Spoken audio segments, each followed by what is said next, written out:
Have you ever wondered why you keep falling into the same old loops? Why you fall for the wrong people, make the same mistakes, promise yourself to change, but always find yourself back where you started? The answer isn't because you're weak or lazy.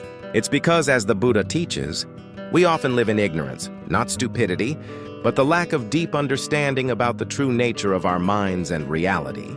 The human mind is like a memory machine. It stores emotions, reactions, habits. When we encounter a familiar situation, the mind automatically triggers old responses. And so the cycle repeats. We suffer, yet return to what once caused us pain. We get frustrated with ourselves, yet feel stuck. It's like a needle caught in a groove, spinning endlessly in a familiar tune. Buddhism teaches that every cycle begins with attachment. We cling to emotions, to the ego, to the stories we tell ourselves. This is who I am.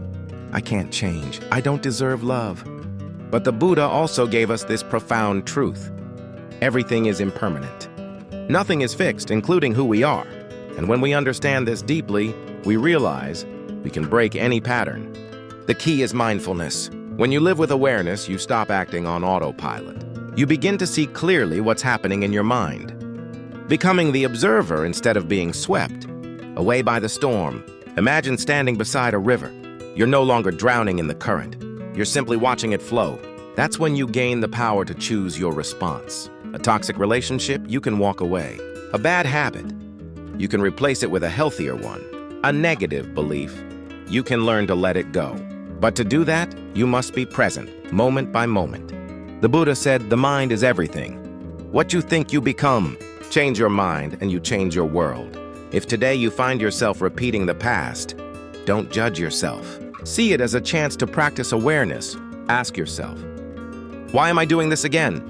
What feeling am I avoiding? What do I truly need right now?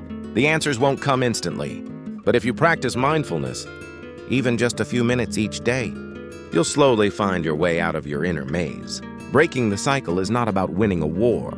It's about taking small, conscious steps every day, guided by compassion and understanding. Remember, you are not your past. You are not your mistakes. You are a soul learning to awaken in a chaotic world. And if you ever feel lost, return to your breath. In that single moment, you return to yourself, and that's where all change begins. Subscribe to this channel to continue your journey of awakening. Let's walk this mindful path together. Thank you for being here.